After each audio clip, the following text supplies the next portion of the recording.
All right, so today we're doing composition of trig functions, and it is an extension of what we did yesterday. So we're going to start with this warm-up right here. So take a minute or so and get that filled out.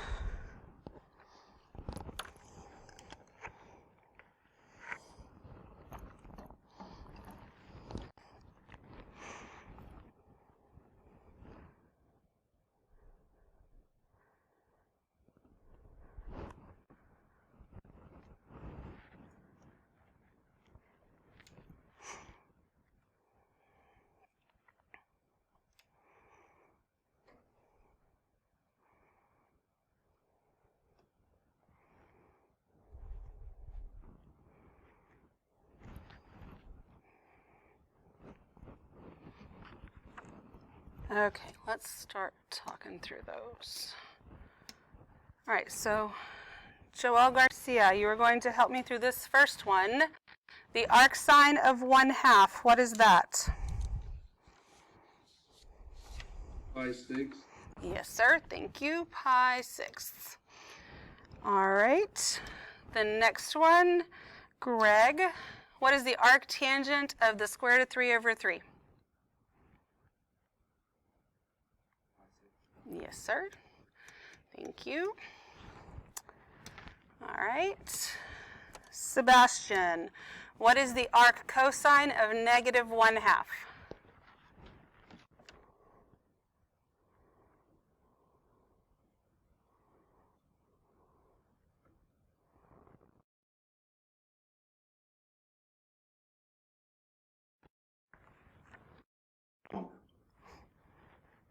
Is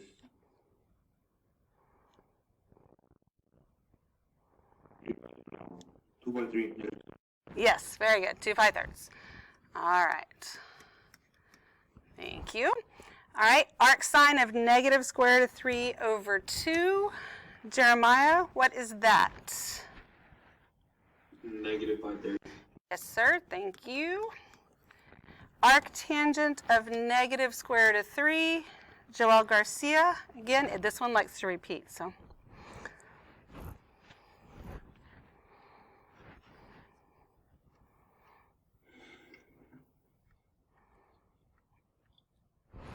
Did you call me? Yes, I did.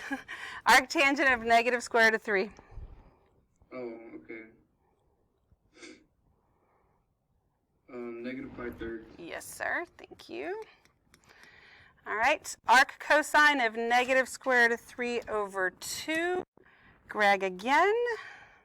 What's that one?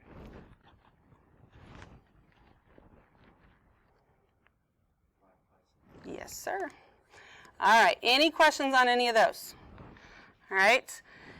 Some of these have been painful today because there seems to be quite a few people that don't know their trig values. Now, some people are just a little rusty. I get that. But there's some people that clearly never knew them.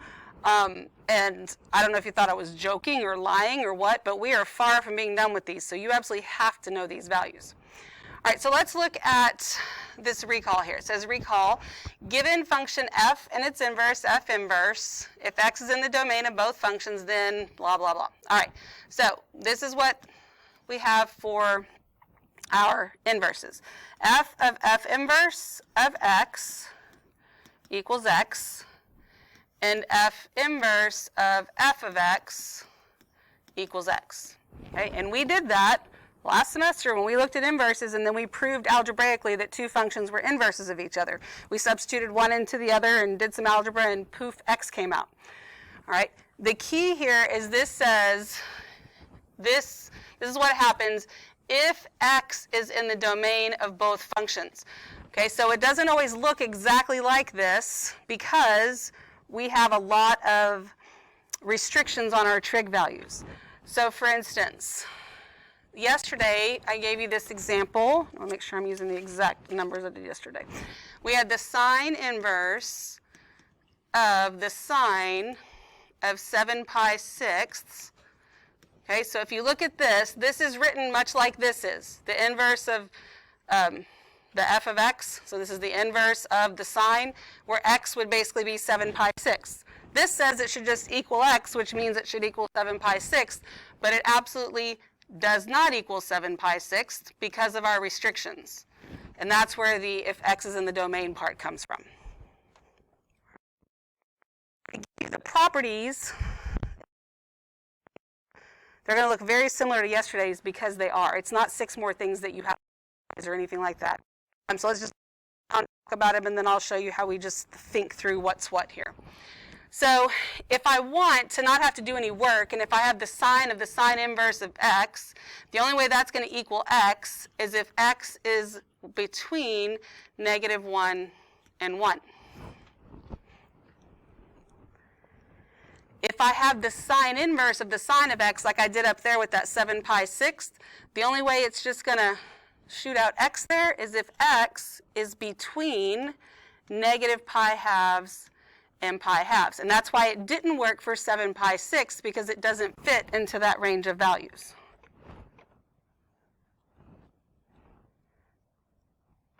For cosine with the ratios, it's the same. It's from -1 to 1.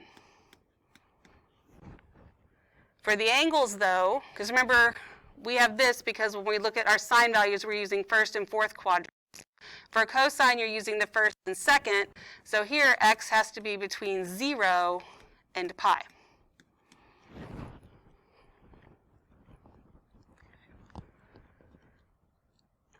And then for tangent, the ratios are not -1 to 1. And how you can think about what these are, if you actually think about a sine or cosine graph, or even the unit circle. You can't have anything bigger than 1. You can't have anything less than -1.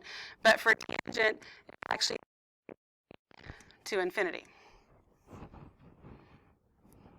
And then for the angles, it's -pi halves to pi halves. But it's not inclusive because we have asymptotes.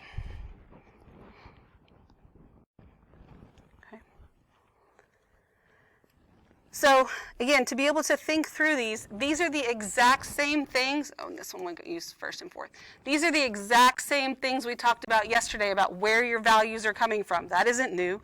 And then this isn't new as far as when you take the inverse, it has to be between -1 and 1. Okay, it's just how we're using it. But the information's the same. So it's not new information. We just have to be able to process through it. Sometimes we don't need that information really. Like it's true and okay, it can be helpful, but we could just work the problem. But some of these you can't because you may not know the values. So if we look, for instance, at number 1, the sine of the sine inverse of -1/3. Do you have any idea what the sine inverse of -1/3 is? Nope, I don't either. And it doesn't matter. The sine of the sine inverse of -1/3 could be -1/3. The only way it's going to be is if this ratio falls between -1 and 1. And it does, so my answer is just -1/3. Basically, those two just cancel each other out. But they don't always just cancel each other out, and that's why we have to think about whether or not it fits.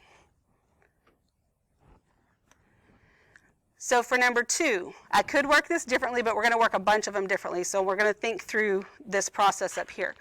The arc cosine of the cosine of pi fourths could just be pi fourths. If pi fourths fits between 0 and pi. Does it fit between 0 and pi? It does, so your answer is just pi fourths. And there's no work, no thinking, nothing.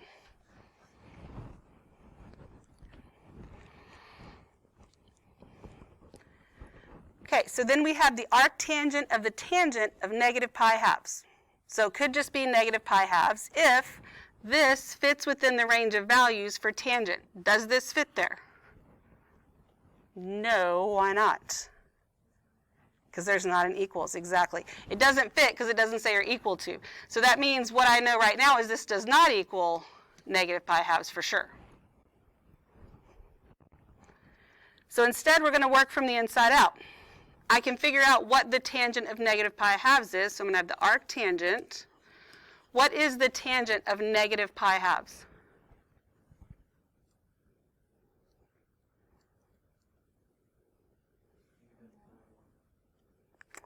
No, it's what? Undefined. That's why we can't include it, because that's where the asymptote is. Okay? -pi halves, that's down here, and that's going to be undefined, because tangent 0, 0, and then undefined, undefined. So this, then I want the arctangent of undefined. Well, I can't find anything of undefined because it's undefined. So that doesn't even make any sense. I can't do anything, so this just does not exist.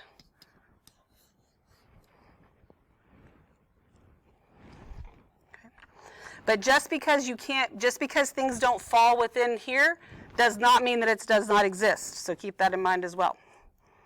So let's look at number 4. I have the tangent of the tangent inverse of negative 9/2. All right, so I don't know what the tangent inverse of negative 9/2 is, but overall this answer could be negative 9/2 as long as this ratio falls within the ratios for tangent. And that's negative infinity to infinity. I don't even have to figure out the decimal, pretty sure that one fits, and the answer is negative 9/2. Okay. Everybody good so far? All right, so let's look at number 5. The arc sine of the sine of 3 pi fourths. So the answer could be 3 pi fourths if 3 pi fourths fits within the angle range for sine. Is 3 pi fourths between negative pi halves and pi halves? No, it is not. So then I know that the answer is not 3 pi fourths. So then I work from the inside out. I'm going to have the arc sine of, so then I'm going to figure this out and put that right there. So what is the sine of 3 pi fourths? Square root of 2 over 2. And then arc sine of square root of 2 over 2. So basically, what is the angle when the sine value is square root of 2 over 2? What's that answer?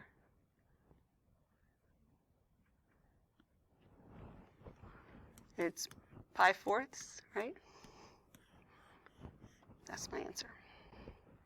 Now, if I take the sine of pi fourths and the sine of 3 pi fourths, both of them give me the square root of 2 over 2.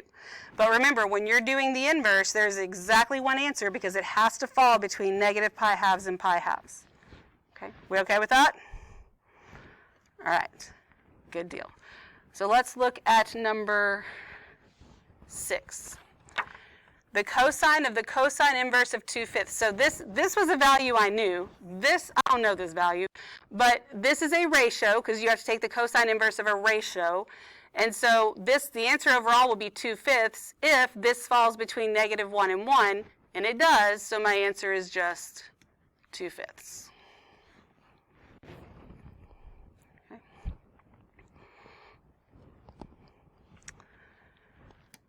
All right. Number 7, arc sine of the sine of 5 pi thirds. 5 pi thirds clearly does not fit between negative pi halves and pi halves, so this will not equal 5 pi thirds. So arc sine of 5 pi thirds puts me in which quadrant? 4th. And in the 4th quadrant, is sine positive or negative? Negative. All right, so then what is the sine of 5 pi thirds? Good, negative square root of 3 over 2. So then I want the sine inverse of negative square root of 3 over 2. So what is the angle when that's the sine value? If it's a negative sine value, I'm getting that from the 4th quadrant, which means it's going to be a negative angle, and it would be negative what? Pi thirds. So on this one, notice that 5 pi thirds puts you right about there, going this way. Negative pi thirds put you in the same place, going this way. So they're coterminal angles. I end up in the same spot. But the number that you have to give me has to be between negative pi halves and pi halves. Okay, so these are coterminal angles. These are not coterminal angles. They're totally different. But all right. Everybody okay so far? All right, y'all do number 8 on your own.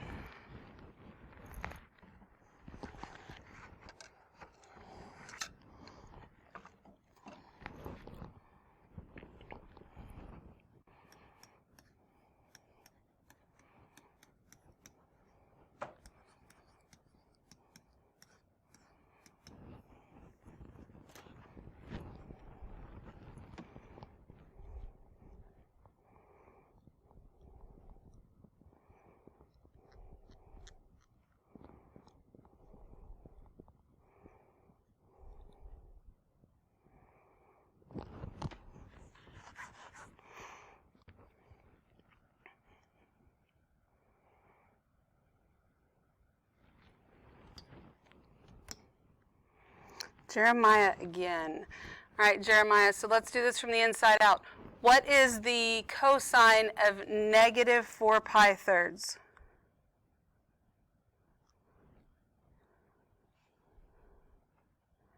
-1/2. Good.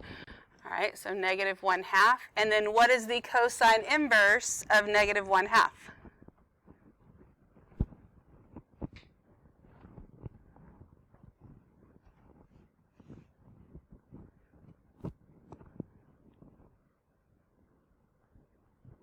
I cannot think. 2/3. Yes, okay. Do you understand why? Yes, ma'am. Okay, good deal. All right, questions about that? All right, so we're going to do 9 and 10 together because you have to pay attention to whether the value you have is an angle or a ratio. And remember, you always take sine, cosine, or tangent of an angle. You take the inverse of a ratio to give you an angle. So on number 9, pi thirds looks like it's an angle. However, I'm taking the tangent inverse of this value, therefore this has to be a ratio. So I have no clue what the tangent inverse of pi thirds is. Okay, I don't know. But the tangent of the tangent inverse of this overall will be pi thirds as long as this fits in the range for the values for tangent. Does pi thirds fit? Yeah, because it's -infinity to infinity, so it's pi thirds. So then when we look at number 10, does 3/2 represent an angle or a ratio?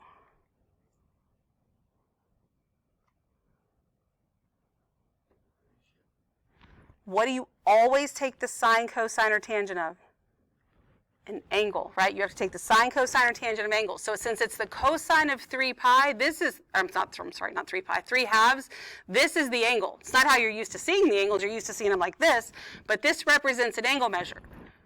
So 3/2 does not fit within the range of the ratio values for cosine, but that doesn't represent a ratio, it represents an angle. Does 3/2 fit within the angle range?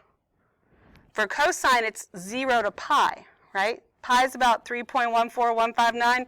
3/2 is like 1.5. So is 1.5 within that? Sure is. So then my answer is just 3/2.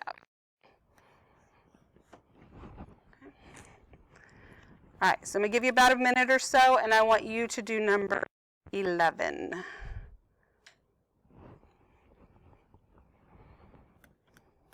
Oh, 11 and 12, I'm sorry.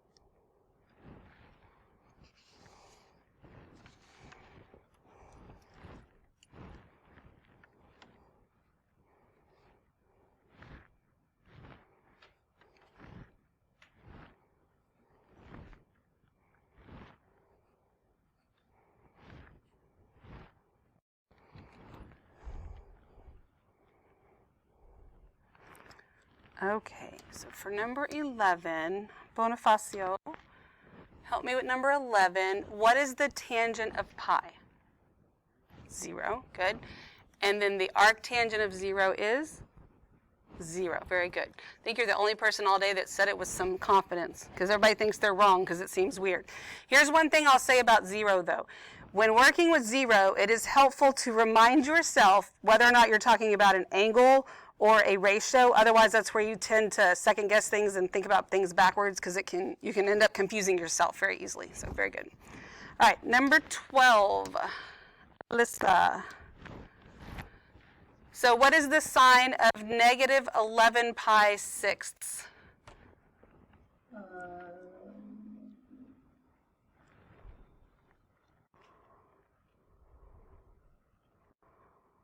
Is it 1/2? It is 1/2. And then what is the sine inverse of 1/2?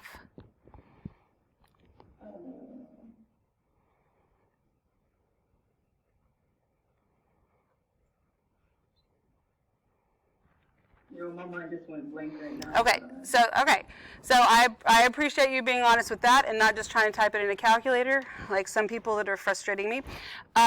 But so do you know the hand trick?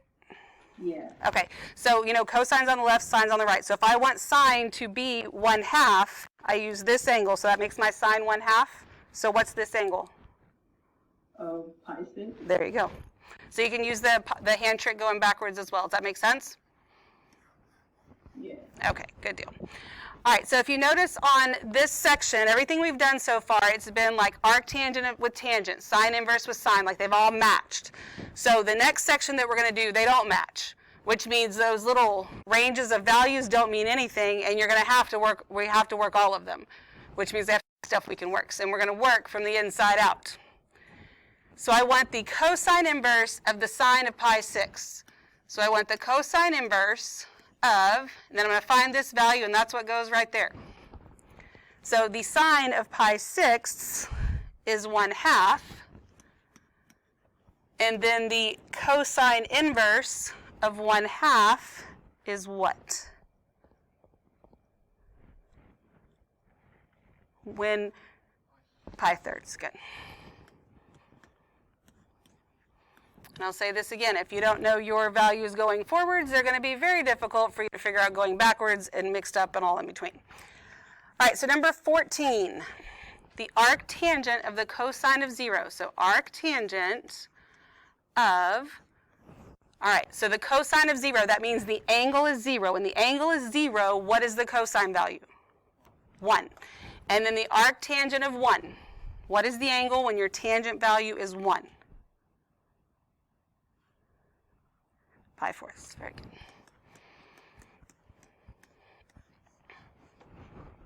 Okay. All righty. So then we have the sine inverse of the tangent of negative pi fourths. So sine inverse of, all right, so what's the tangent of negative pi fourths? -1, very good. And then sine inverse of -1, so what's the angle when your sine value is -1? Yes, you're on the right track. Okay, so yes. All right, so I may have said this yesterday, but you know, being able to picture the unit circle in your head is important. But I personally like to have sometimes something so I can just like set my pencil down on it. I guess some more visuals so I can see it.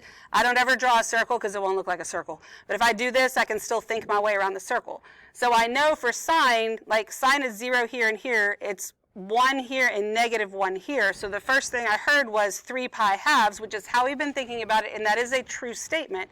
However, when you give the inverse, you have to go this way because your values have to be between negative pi halves and pi halves. So my answer is negative pi halves. Okay. All righty. Arc sine of the cosine of 5 pi 6. So arc sine of, all right, cosine of 5 pi 6, that's in the second quadrant, and the second quadrant is cosine positive or negative? Negative. And that means that the cosine of 5 pi 6 is a negative what? Square root of 3 over 2. Very good. So then the arc sine of that, since it's negative and it's the arc sine, that means my angle is going to have to be in the fourth quadrant, which means my angle is negative. And it would be negative what? Pi thirds. Very good. Any questions at this point? You see how this works? They're just multi-step problems. Okay, so I'm going to give you a minute to do 17 and 18 on your own. 18, there is a typo. I swear I fixed it, and I know I did because I messed something else. Because see, this disappeared when I did it, and this came back. I don't know what happened. I must not have hit save. But anyway, mark out that -1 because otherwise it doesn't make any sense. So give you a minute, do 17 and 18. We'll make sure we get those before we move on to the others.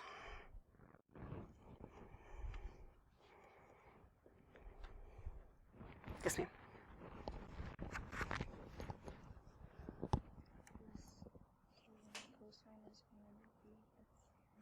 Yes, yes. You got it. I know. We always second guess ourselves when that's the answer.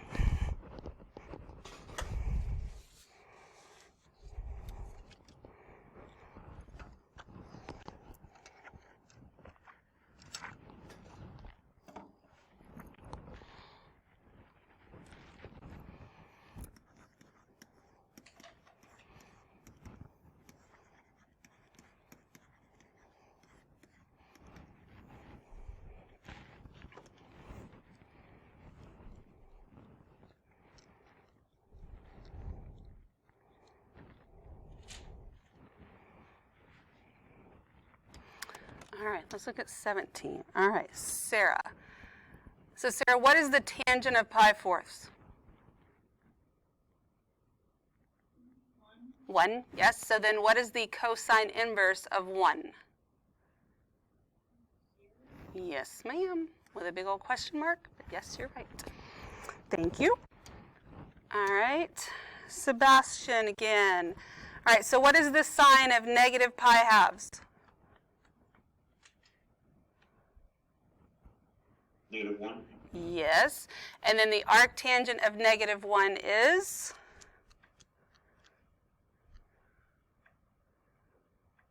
-pi4. Yes, sir. All right, thank you. Okay, any questions about anything at this point? All right, then y'all go ahead and do 19 through 22 on your own. I just want to make sure there was no questions before I turned you loose on too many of them.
Okay, so 19, Douglas.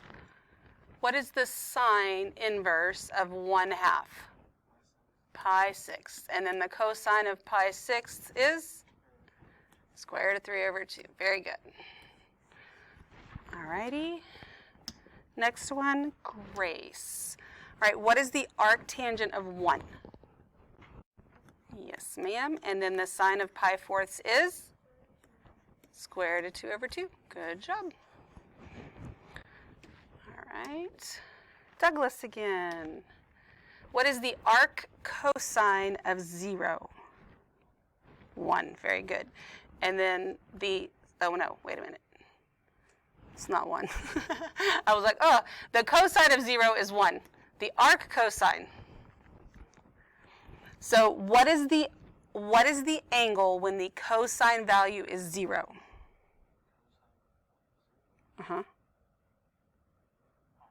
Yes, very good.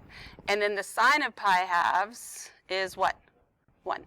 And you know how I knew, like, I put 1 in there, I was like, that can't be right because I can't take the sine of 1. But all right, any questions on that one? Since I was agreeing to other things. All righty. Sarah again. What is the tangent inverse of the square root of 3?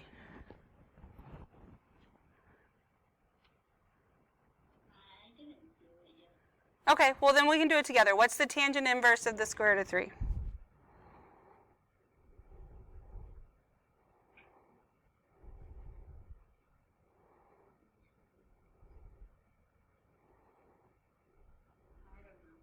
You don't know? Ooh. Okay, so who wants to help her out? What's the tangent inverse of the square root of 3? Pi thirds, yes. These are values you have to know quickly and accurately. All right, then Sarah, what's the cosine of pi thirds?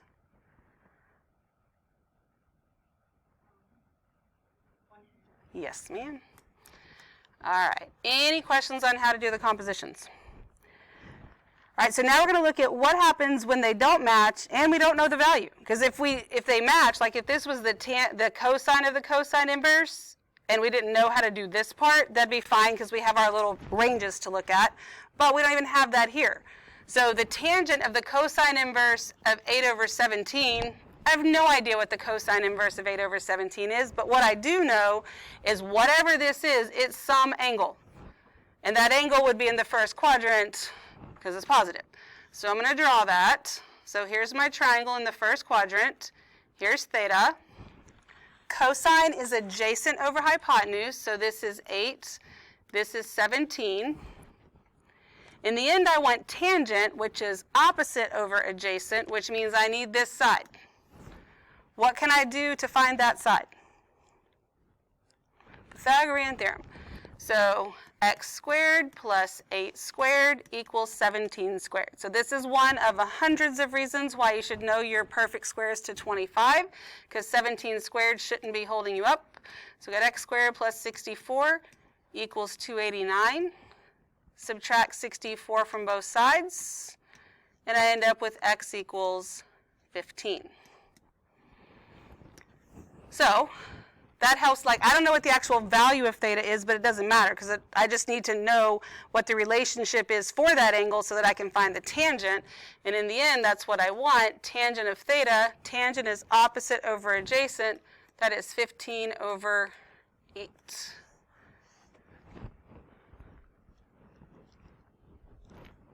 Okay.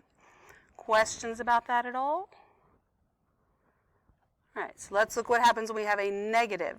So I have the sine of the arctangent of negative 12/5. So the tangent value is negative, which means I'm going to be in the fourth quadrant. Okay, so I'm down here. Here's theta. And tangent is opposite over adjacent, so this is 12 and this is 5. Only one of them gets to be negative since this fraction's negative, and clearly that would be the 12. For sine, I need opposite over hypotenuse, so I'm going to have to find the hypotenuse. And then I can do Pythagorean Theorem again. 5 squared plus negative 12 squared equals x squared. Once all is said and done, x is 13. It's a Pythagorean triple, so you may have just known that anyway, but it's simple Pythagorean Theorem either way. So then when I remember that this is just some theta, so now I want the sine of that theta, and that's going to be opposite over hypotenuse, so that's negative 12 over 13. So watch your positives and negatives when you're not in the first quadrant, so you can make sure, because if my tangent value is negative, my sine value has to be negative as well. All right. Any questions at all? Good? All right.